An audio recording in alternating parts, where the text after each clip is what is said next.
And thank you for joining today's self-determination of point of connections training. On the call today, we have Martin Edmondson, our Head of Business Connections, and Jonathan Cropper, who will be delivering today's presentation. Before I hand over to Jonathan, could I ask that mics and videos are kept off during the slides? And we do have opportunities to ask questions, and we welcome them both being turned on at that point. There is also the chat feature available, so if you have any questions during the presentation, please feel free to use that or raise your hand and we'll come round to you. Today's session will be recorded and shared on our website, and we've allotted an hour for today, but the slides should only take around 25 minutes, so there's plenty of time to ask any questions. I'll now hand over to Jonathan. Thank you, Lottie. Okay, welcome everybody. We've got quite a healthy showing this morning, so yeah, welcome aboard. I'll just go through quickly the agenda for today.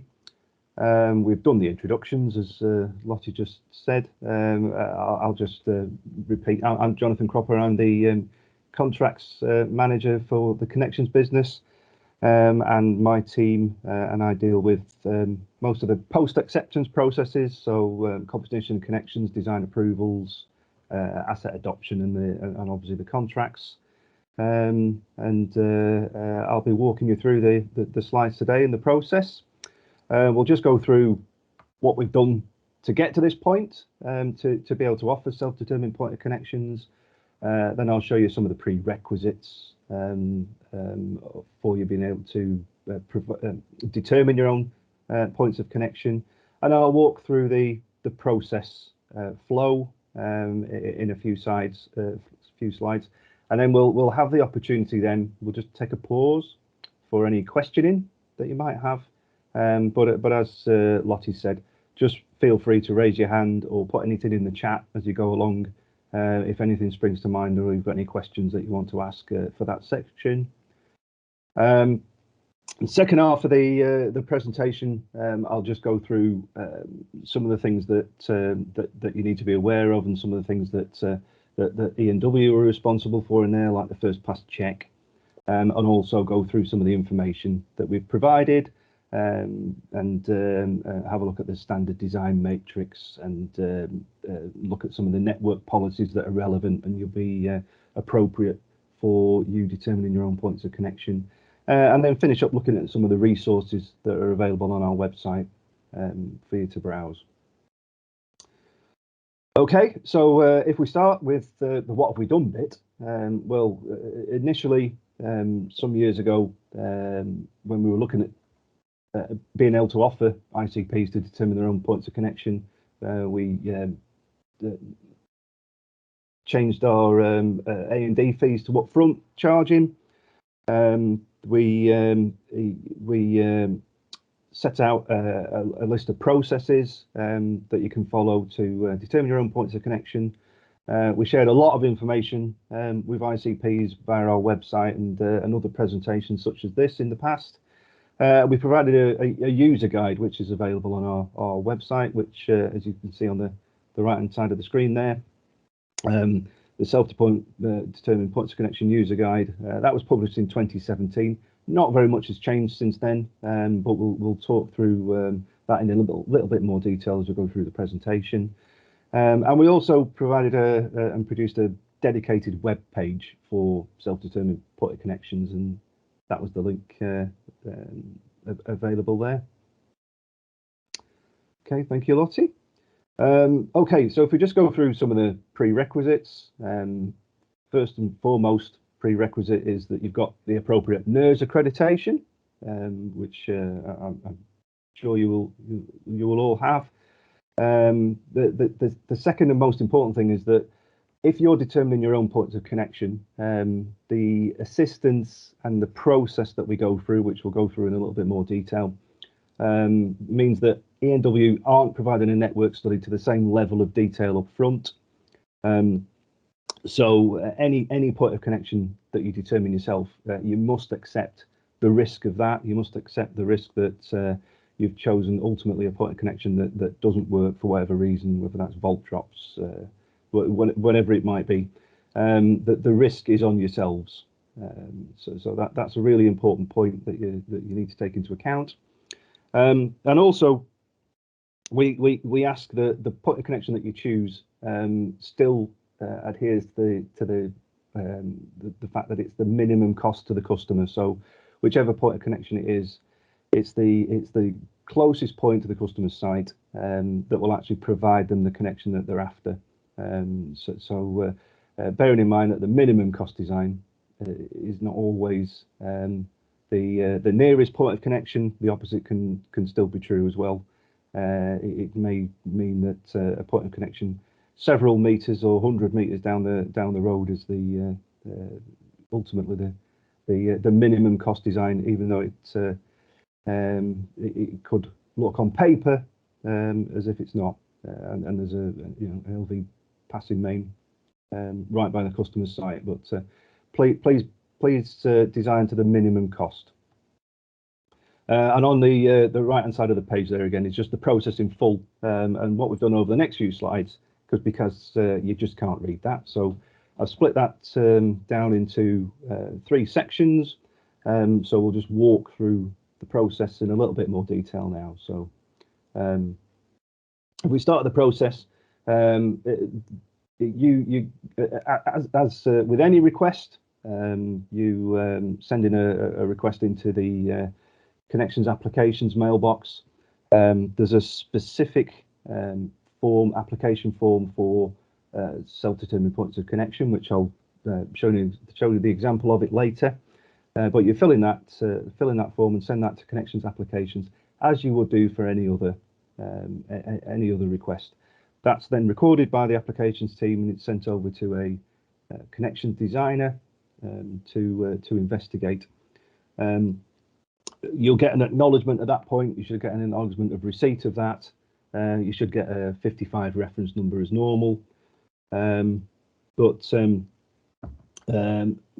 the designer receives that, they're going to do a very simple first pass check just to determine a few things. We'll go through that in more detail, what that first pass check entails in the second half of this presentation.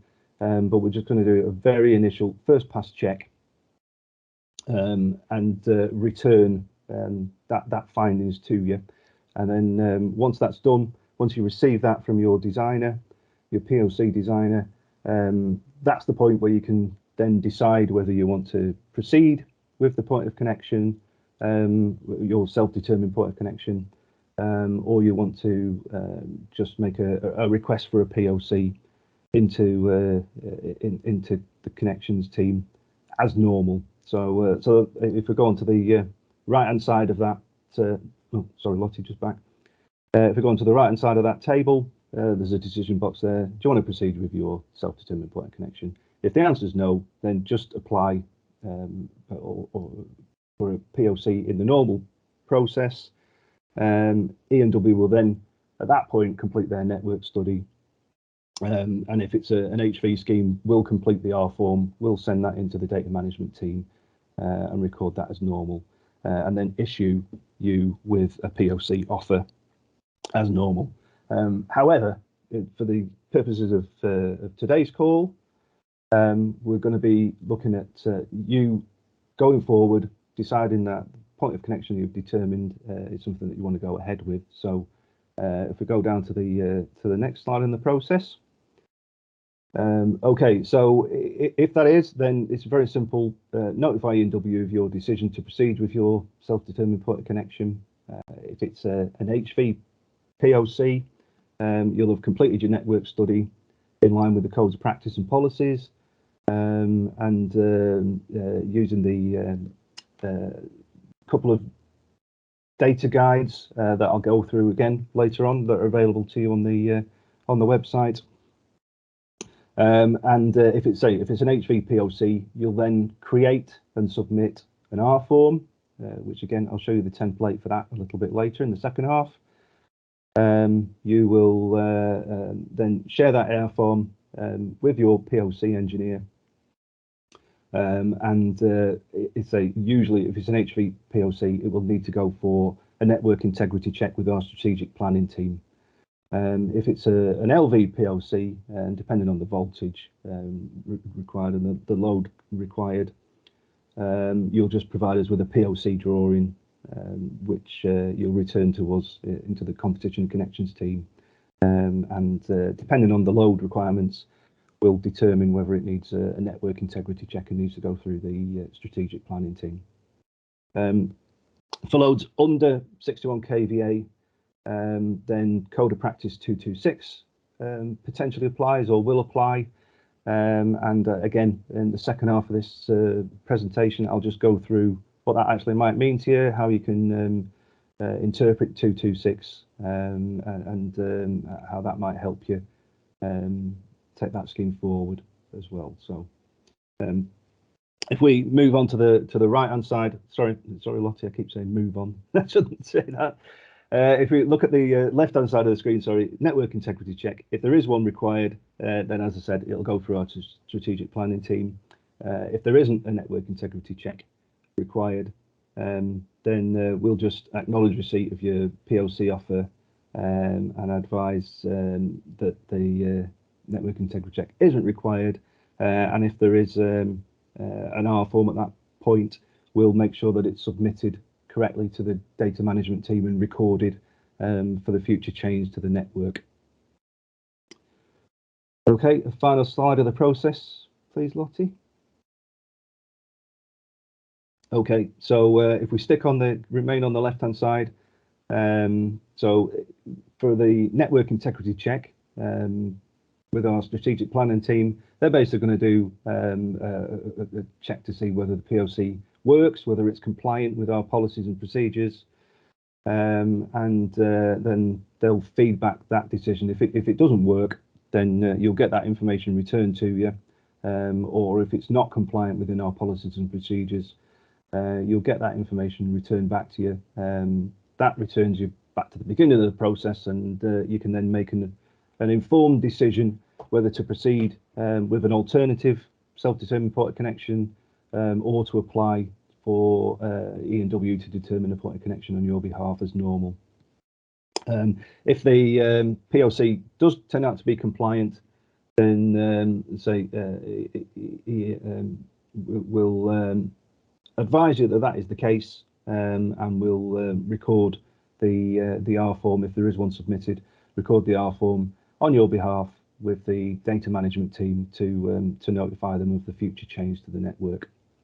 And then just finishing off on the right hand side of the screen, if once we've done all those checks, if you decide that the POC, so your self-determined point of connection, is something that you want to go forward to, we do recommend waiting until those checks. Certainly if it's gone over to strategic planning, they do try and get all requests back within 10 working days, but we do suggest that you wait until you've had the confirmation back from Electricity North West before you issue any connection offer to your customer.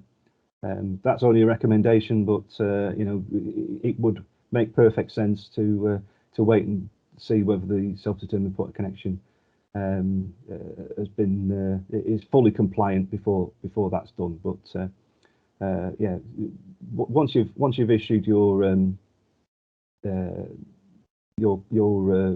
connection offer to your customer, then we just accept or expect the POC to be accepted by yourselves. And again, there's a slightly different form which we'll go through, say, in the second half of this presentation, to accept your self-determined point of connection.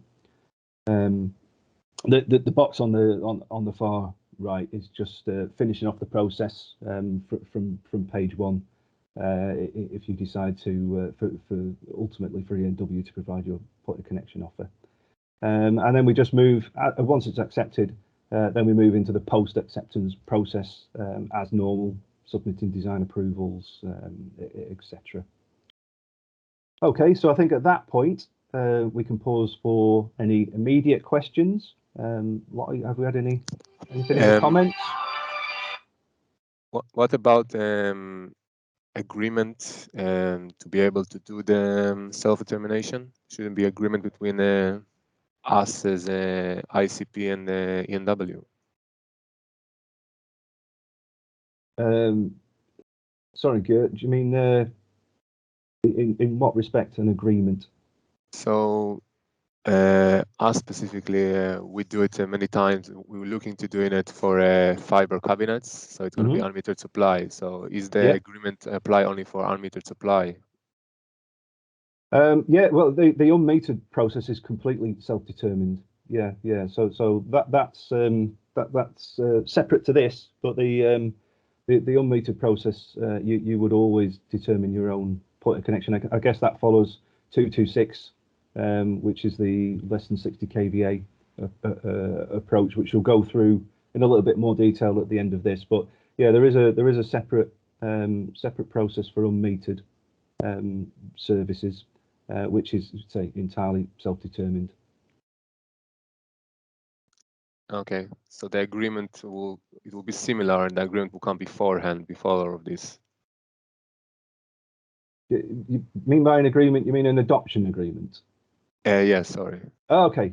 Yeah. I mean, I guess as far as this process is, the adoption agreement is a post-acceptance activity. This is more concentrating on the upfront determination. But yeah. If for unmetered delivery, you can sign into the tripartite agreement with ourselves and your customer, and that lasts for a period of 2 years. So once you've got those adoption agreements in place, you should be able to follow the process, self-determine your own points of connection. There's no 55 number in those circumstances. So you don't have to notify us in advance. It's more of a connect and notify approach once you've signed into that tripartite agreement. Yes, thank you. Okay. Thank you, Gert. We also have Alan with his hand up. Thank you. Hi, Alan. Hi, good morning, Jonathan. Good morning. You all right? Yeah, good to hear from you. I'd like to ask 2 questions, if that's okay. Of course. Timescales, you've got an initial check of 5 days. Yes. Now, will that 5 days be included within the design allowable time of, say, 15 days for LV? So would it be 5 days and then 10 days? Or would it be 5 and then 15 potentially? I think the 5, my understanding is it's the 5 days, within the 15. But we try and the aim is that we will get you a notification back within those initial 5 days. So once we've got the notification back, then will the 15 days, if we then decide not to go down the POC, self-determined POC, will the 15 days then apply? Well, I think at that stage, we'll have given you the initial check, and I'll confirm. I think I'll confirm that. I'll confirm that, Alan, outside the after the call, if that's okay. Just I don't want to give you any wrong advice, but I'll double check with our design managers, and publish that back on the to all the attendees. But yeah, it's a fair question. I'll double check. The second point I'd like to make is the network study for LV is based on Code of Practice 226. Yes. Which you state above. I don't know whether it's been added to the policy library, but it wasn't in the policy library the last time I looked. Okay, 226. You mean in the G81 policies? In the G81 policy document list, it's no longer available, or it's not available. Okay, that is again something that I'll take away and investigate. I think they were reviewed by our policy manager quite recently, so I will double check if that's the case or not. I mean, if you say you can't find it, I'll certainly believe you, but I'll look into that as well. Thank you, It Alan. was a number of weeks I did, Luke, so whether they've been re-added or not, if you can check. Certainly will check. Yeah, I mean that's integral, an integral policy that to this process. So it should absolutely be available. Thank you. Thank you. Anything else? Anyone else? There's no questions in the chat, so I think we can move on. Thank you very much. Sorry, Lottie, have you just recorded those questions from Alan, or just a reminder so we can pick them up later? I have made a note, and thank you for those. We'll look into both them. Thank you. Okay, good. Okay, no more questions. Let's move on to the second half. Like I said, when we receive your initial point of connection request or self-determined point of connection request, we'll do a very simple first pass check, and this is what Alan was just referring to in that. We'll try and aim to do this within the first 5 working days and return this information to you. So that first pass check is not, as it says at the bottom, we're not going to undertake a full or thorough network study on your behalf. That's something that you should be doing yourself. But we'll do basic checks such as, do we already have any other POCs accepted for this site, or any other activity? Is there any current interactivity within the area? Are there any accepted schemes that might affect the point of connection you've determined? Is the site surrounded by a heavily loaded network, or are there any other known issues within that area of the network that you should be aware of that will help you determine your point of connection? So that's the first pass check. I also mentioned that we've published quite a bit of information on our external web. There's a secure area of our website which you are all able to request access to as ICPs, and within that secure area of the website, that's the picture of the web page actually itself. As you can see, it gives you a wealth of information, such as fault level information, load information, circuit data, schematic diagrams, plenty of other useful and critical information for you to determine your own points of connection.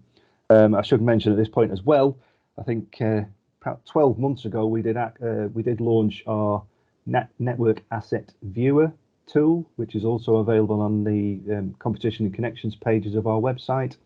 You can request access to that as well quite easily through the website, and that gives you access to our network records, schematics of the LV network, etc. So that's another invaluable tool that will help you determine your own points of connection.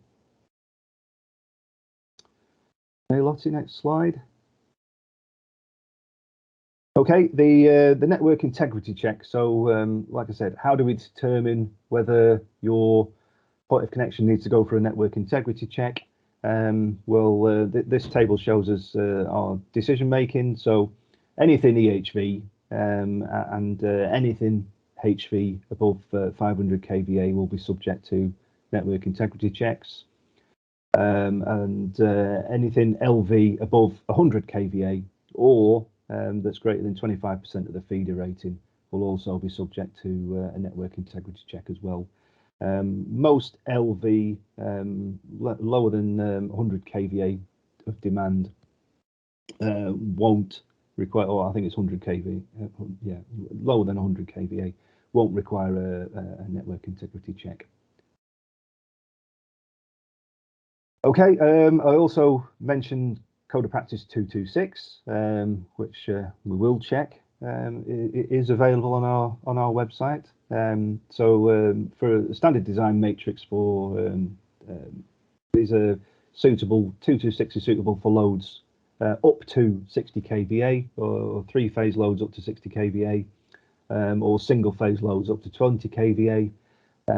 It's applicable to new loads only, which would again include unmetered, and it can be used for motor loads, but not things that would typically be known to contribute to harmonic currents, such as generation, that type of thing, or any sort of welding equipment, or other disturbing loads. Not suitable in those instances if your customers looking to attach any of that equipment. And it applies to the urban networks only. So this is all underground cable, not overhead lines.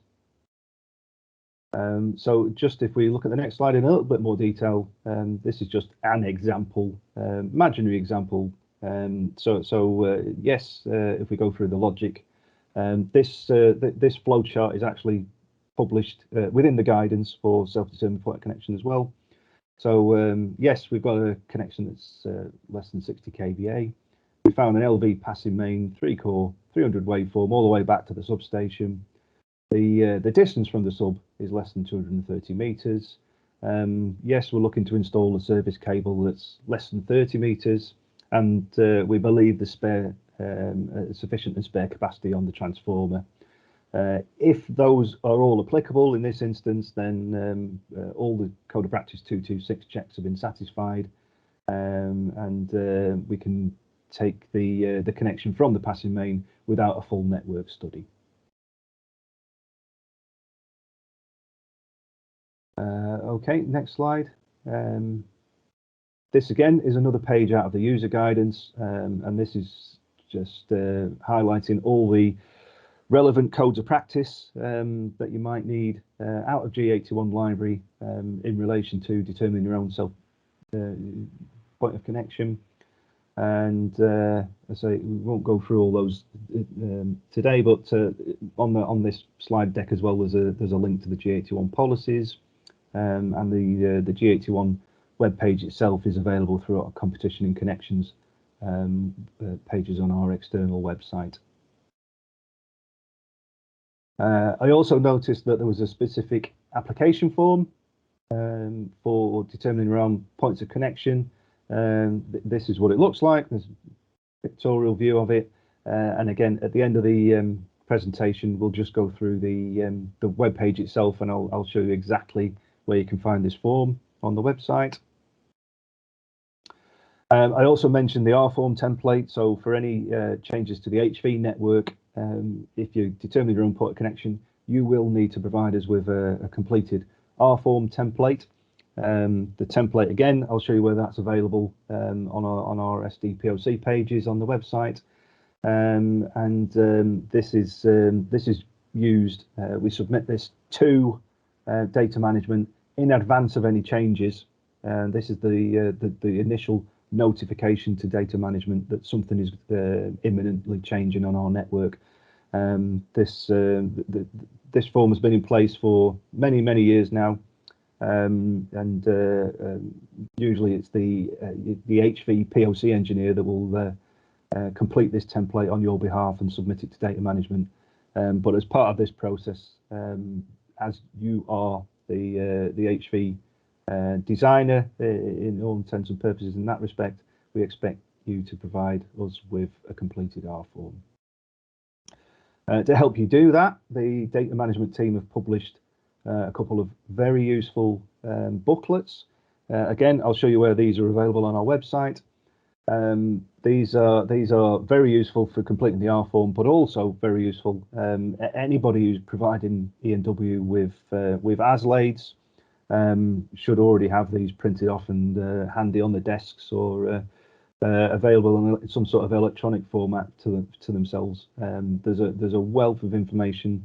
These are very detailed booklets which say the data management team have put together over a number of years, and basically explain in great detail what all the symbology means, and what's expected within an ASLAID or an R form. So very useful couple of documents. And the acceptance form, I said there was a specific self-determined point connection acceptance form, and again there's just a pictorial view of it, and I'll show you shortly where you can find that on the website. Okay, any further questions just before we wrap up and I show you where these things can be found?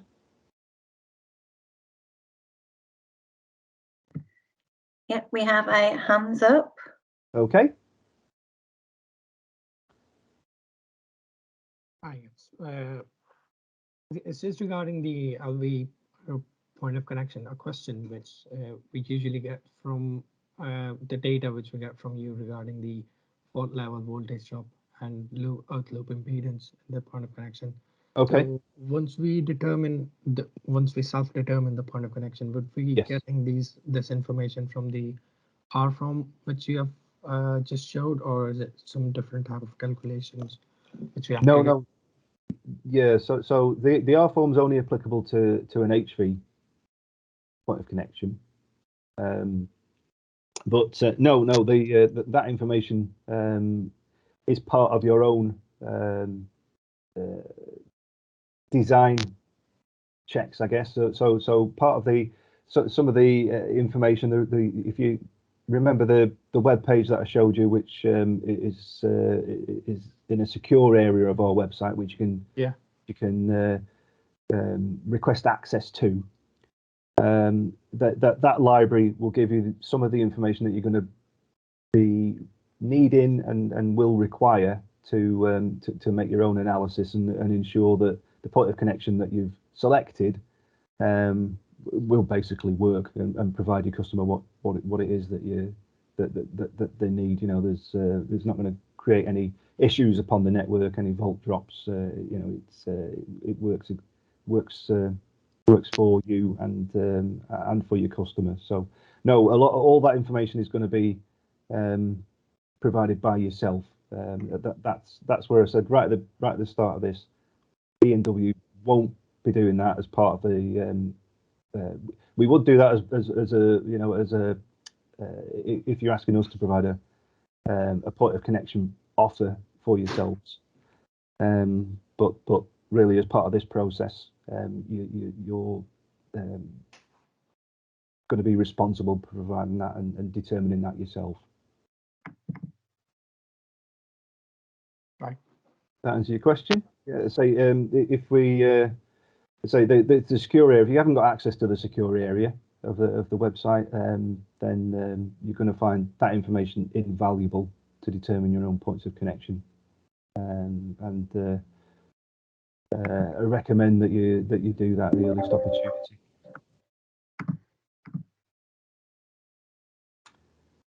Any other questions? It doesn't look like it at this point. Okay.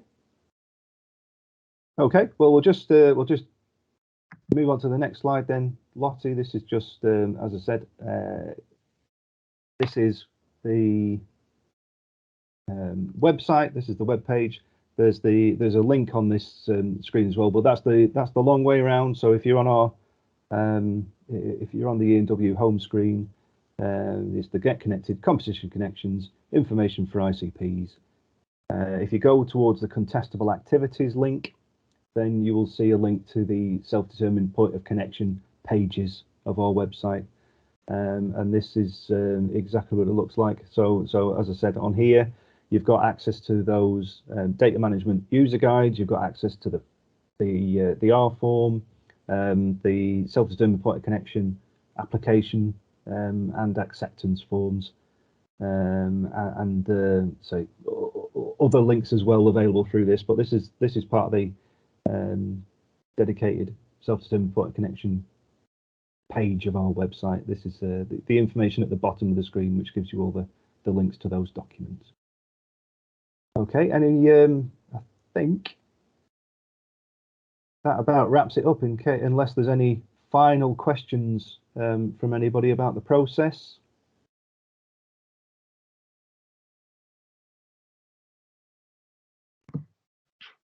It doesn't look like we have any questions, but we are going to pop into the chat a quick poll to understand how useful today has been.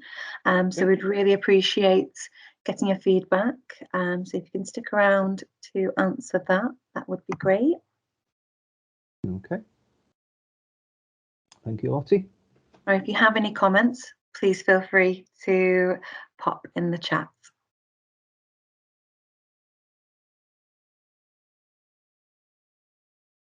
And I think at this point I will stop the recording as well.